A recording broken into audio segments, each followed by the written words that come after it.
Hello and welcome to today's probably quick video. Now, I've got a number of remote controls that I use on a daily basis, and this happens to be one of them.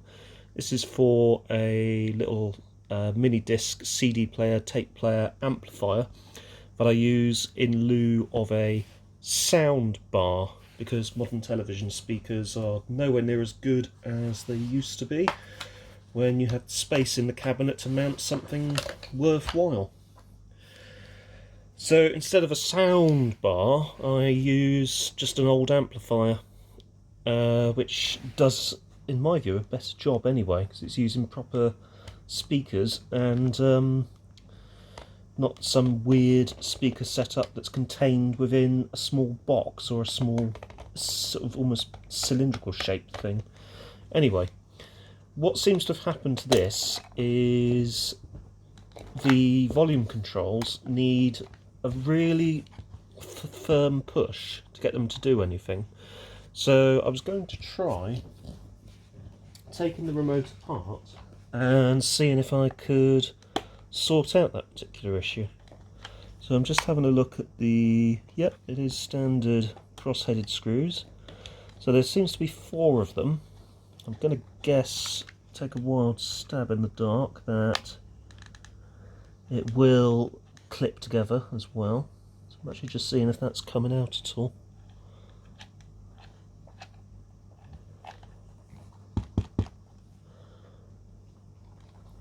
So I need to get those 4 undone.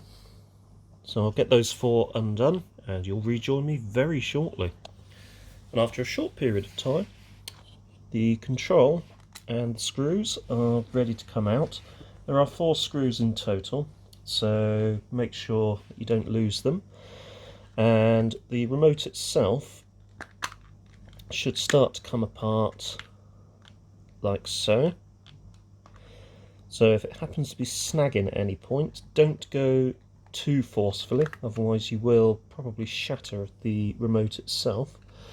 And also, it gives you the opportunity to identify this 5th screw as well. So if you get, I'll be honest with you, I didn't notice that when I was taking this apart, but if you get to a point where it seems to be snagging, then it's usually very likely with these things that there is another screw in the way. So let's whip that one out quickly.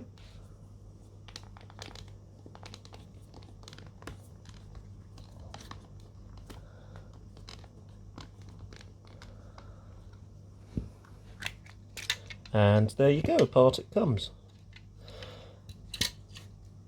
And as you can see, this is literally all there is to this remote.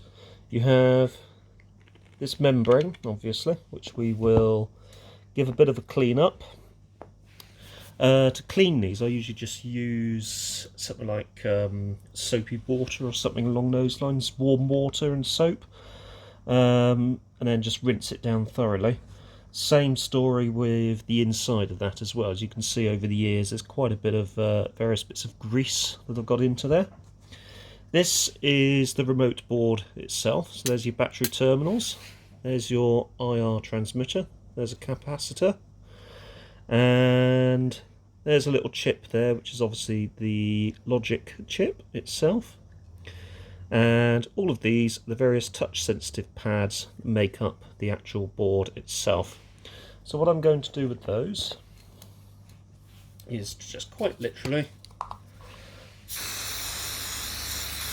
spray the whole lot with a bit of Super 10 switch cleaning lubricant.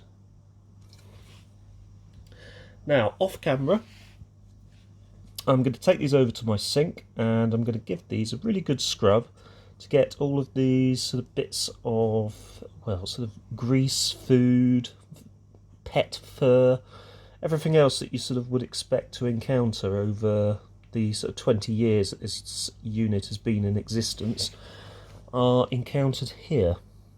And also we'll give this membrane a clean as well, because it does feel a little bit greasy, which is probably why it's not making very good contact with anything. So to give it a bit of a head start, I'm going to give that Got a wipe down there. And you will rejoin me once I've given these a bit of a clean. So I've just come back from giving these a bit of a clean, and make sure that they are completely dry as well, because you don't want to have any short circuits or shorts or anything like that. And as you can see, they are, or rather it is a lot cleaner.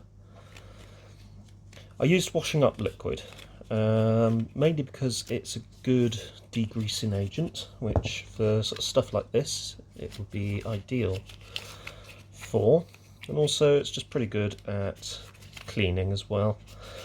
I did initially think, well, what about the salt and, you know, the corrosion of the battery terminals due to the salt content, and then I just thought, well, do you know what, it's probably not enough in the short term to do any damage, so just go for it, and then just make sure that it's fully dry once you're done.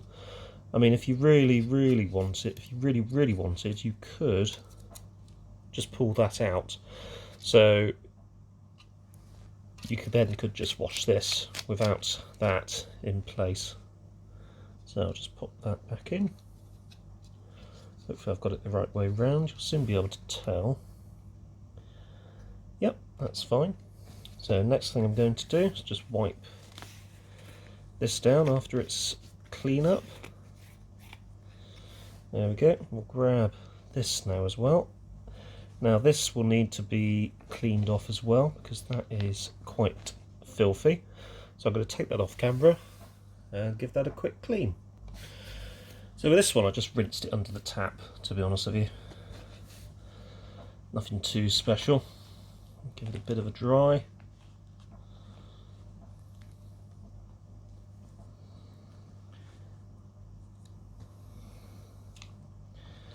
And that should be ready to reassemble.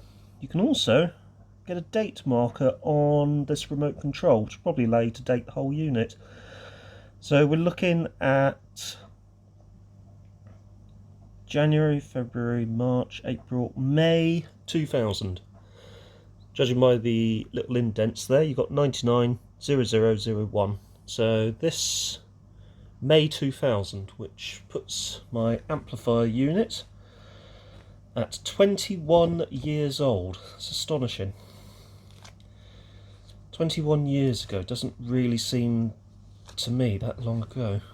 And, you know, stuff like this, which was contemporary at the time, is now, well, not an antique, but not exactly new either.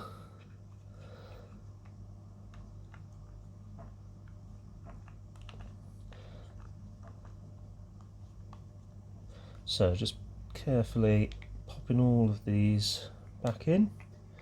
The aim is I want all of the buttons to be poking through on the other side, which is easier said than done, because some of them seem to sort of fold up into each other. So what I think I'm going to have to do is do this, so you sort of gradually push them all in.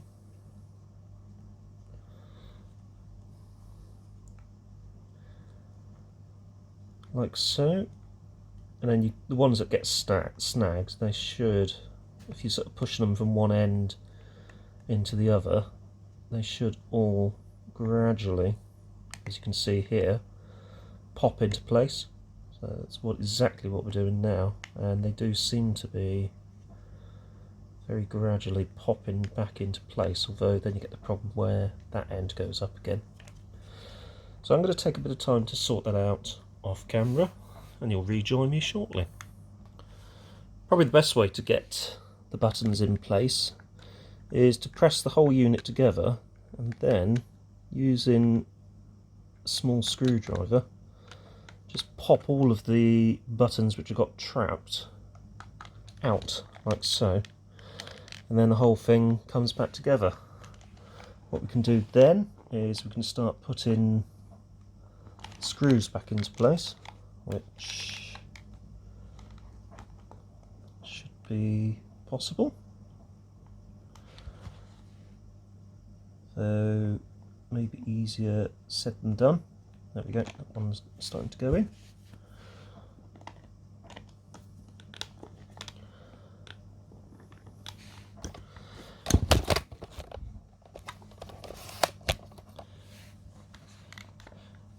So get the screws back into place, get it back together, and then we can give it a test. Right, you'll join me back once I have put all the screws back in. Once reassembled, you can give your remote control a quick test drive, and hopefully it should perform a little bit better than it did previously. If you still have problems whereby the buttons are not working properly, then it's very likely to actually be this sort of entire membrane assembly that's past its best. In that instance, it's probably easier just to source a replacement remote control. But for this particular one, the cleanup does appear to have actually worked reasonably well. I now have full functionality of these two buttons, which is good, and I would say that is a success. Anyway, if you have found this video interesting, don't forget to hit the like button, and don't forget to subscribe, and I will see you next time. Thank you very much for watching, take care, and see you soon.